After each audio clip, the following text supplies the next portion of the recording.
Het belangrijkste nieuws van Curaçao in het Nederlands. Extra Journaal. Vers van de pers. Welkom bij Extra Journaal. Fijn dat u weer kijkt. We hebben voor u het belangrijkste nieuws op een rij gezet. En we beginnen met het bericht dat de specialisten het niet eens zijn met de uitspraak. Ze zijn het er niet mee eens. En dat blijkt uit een persbericht dat ze gisteren verstuurd hebben. Het gaat om de zaak die verschillende medisch specialisten hadden aangespannen tegen het land Curaçao. Ze willen zich vrij kunnen vestigen, maar volgens de rechtbank is dat niet mogelijk, omdat ze zelfstandig en vrijwillig een contract zijn aangegaan met de ziekenhuizen. De specialisten laten nu weten dat dat niet waar is, want volgens de specialisten konden ze geen kant uit, omdat 90% van alle inwoners van Curaçao is verzekerd bij de SVB. En deze organisatie zou de medisch specialisten een loondienstcontract met de ziekenhuizen hebben opgedrongen. Ze zijn zich nu aan het voorbereiden op verschillende vervolgstappen. In ieder geval laten ze weten dat ze het niet eens zijn met de uitspraak van de rechter. Het gaat allemaal om de vraag of medisch specialisten zich ook, die nu in dienst zijn, loondienst zijn van het ziekenhuis, zich ook vrij kunnen vestigen en dan geld via SVB kunnen krijgen. Meer actie tegen muggen is nodig en dat heeft de organisatie Save Sakito laten weten. Het loopt de hand uit met de zoutwatermuggen. Dat zijn zwarte muggen die heel aanwezig zijn in Piscadera. En namens de bewoners van de omgeving vraagt de beweging Save Sakito aan de regering om duidelijkheid over de wijze waarop de bestrijding plaatsvindt, maar ook wat voor type bestrijdingsmiddelen er wordt gebruikt. Volgens de organisatie zijn de muggen mogelijk dragers van virussen als dengue, chikungunya en zika. Ze kunnen daar dragers van zijn en daarom moet er flink worden opgetreden tegen deze muggen. PISAS wil meer mensen betrekken. De minister-president sprak gisteren tijdens het vragenuur in het parlement over de plannen van de regering voor de ontwikkeling van sommige stranden. En in het geval van Jeremy en Lagoon zegt hij dat de regering daar meer betrokkenheid had moeten zoeken met bewoners en stakeholders voordat de plannen gepresenteeerd werden. Er was veel kritiek op de plannen van de regering omdat het niet zou passen binnen Jeremy en Lagoon, de grote gebouwen die daarvoor gepland stonden. Nu zegt de regering, we hadden met meer mensen moeten overleggen. Tegelijkertijd geeft hij aan dat er jarenlang niks is gedaan en dat deze regering daadwerkelijk de stranden wil opknappen. Dat is nodig in verband met het toerisme dat groeit, maar ook met klimaatverandering moeten we op onze stranden voorbereid zijn op de toekomst, aldus de minister-president. 3 mannen opgepakt na inbraak. Dat gebeurde gisteren. Er was een inbraak bij een huis in de Elmenstraat. De politie kreeg daar een melding van, ging kijken. Toen waren de inbrekers al verdwenen. Maar toen de auto eenmaal daadwerkelijk bij Coral-Specht werd aangetroffen, ging de politie daar naartoe. De auto reed weg. Ze reden zeg maar in de greppel. De 3 mannen renden weg. Maar uiteindelijk konden ze opgepakt worden nadat het terrein was afgezet. En de 3 inbrekers moeten zich nu verantwoorden voor hun daad. Het gaat om relatief jonge mannen. Godet beëdigd als statenlid. Anthony Godet is terug in het parlement en gisteren werd hij beëdigd door de gouverneur nadat 's ochtends de geloofsbrieven van Godet waren bekeken en goedgekeurd. Hij heeft er zin in en zegt dat er veel zaken moeten worden aangepakt in het parlement. Zo liet hij weten dat alle politieke spelletjes maar moeten stoppen en dat er moet worden gewerkt aan het belang van het land. Hoge straffen voor moord op ex-agent Niven van Thijs. Die moord vond plaats in 2023 op 19 maart. Daarvoor zijn 3 mensen veroordeeld. Uiteindelijk werden die veroordeeld voor 10 jaar en 2 keer 12 jaar, terwijl er hoge straffen waren geëist. Er is een hoger beroep ingegaan en nu heeft het Openbaar Ministerie nog steeds hoge eisen tegen de 3. Zo wordt er nu 2 keer 20 en 1 keer 18 jaar geëist.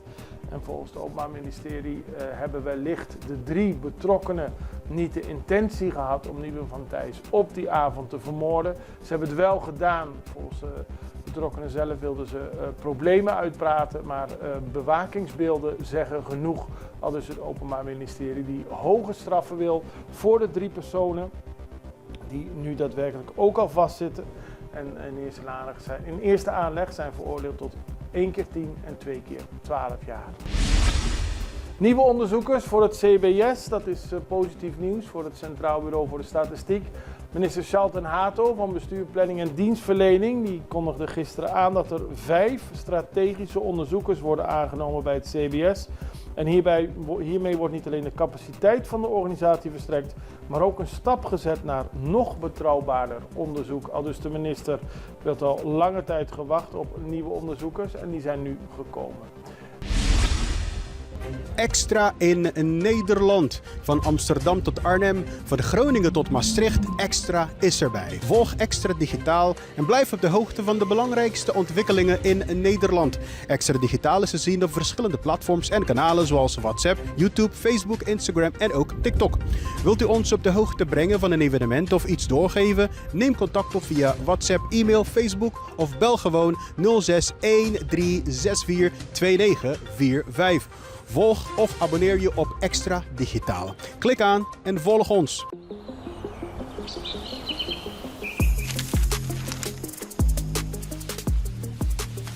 Welkom op Curaçao, een van de mooiste eilanden in de Caribiën. Een ware parel. En het is een eiland waar je van heel veel zaken kunt genieten. Van de natuur, van de zee, van het eten, van de mensen en zoveel meer. Curaçao is een eiland waar heel veel gebeurt op het gebied van politiek, cultuur, sport en zoveel meer. En Extra Journaal brengt het belangrijkste nieuws van Curaçao. Maar we hebben ook aandacht voor al het nieuws op Bonaire en Aruba en op de bovenwinden, Saba, Sint Maarten en Sint Eustatius.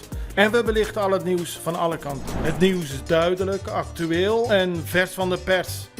Extra Journaal, elke werkdag op Salto.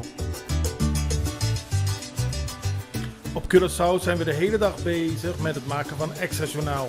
Volg ons op je favoriete Amsterdamse zender, Tauwero.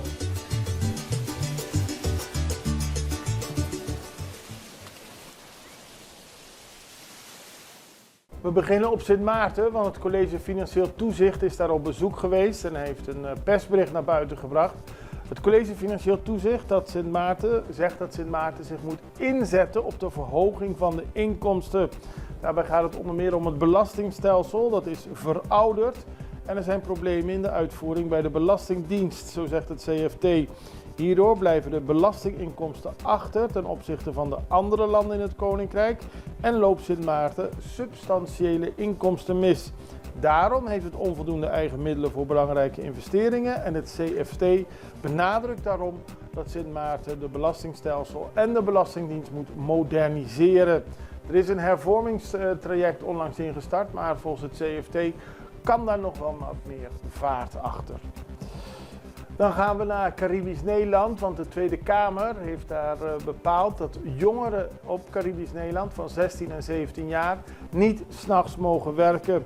Ze mogen dus niet na 11 uur 's avonds en niet voor 6 uur 's ochtends werken. Daarmee is het rechtgetrokken met Europees Nederland. En met deze wijziging wordt volgens de Tweede Kamer tegemoet gekomen aan de wens van de Centraal Dialoog Bonaire. Voor jongeren van 15 jaar mogen ook niet werken 's nachts en hun tijden zijn verder niet gewijzigd. Maar het is er vooral op bedoeld om jongeren onder de 18 jaar niet in de horeca midden in de nacht te laten werken. En dan heeft de minister een besluit genomen over Dog Center. Dat gaat over de minister van Gezondheid, Milieu en Natuur, Javier Silvania.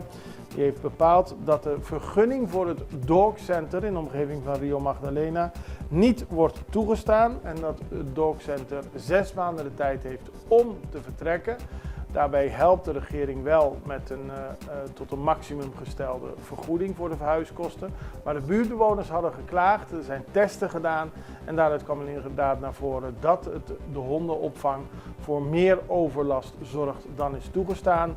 En daarom zegt de minister, ze doen belangrijk werk, maar ze moeten naar een andere plek. En de bewoners zijn blij dat ze daarmee gelijk hebben gekregen.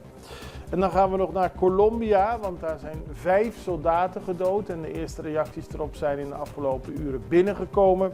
Het gaat om een aanval van guerrillagroep ELN, die heeft 5 soldaten gedood met explosieven. En dat is de eerste aanval van de rebellen sinds de vredesonderhandelingen begin november werden hervat.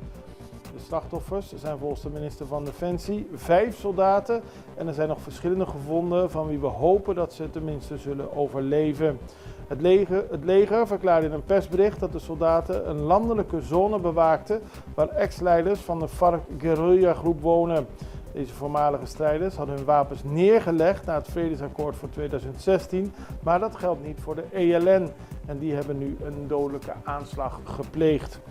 Daarmee staan de vredesonderhandelingen weer op losse schroeven, maar in ieder geval zegt de regering op Colombia dat er wel moet worden gewerkt aan het bereiken van de vrede met alle guerrilla-groepen, tenzij de aanslagen zo erg oplopen dat er een andere richting in moet worden gegaan.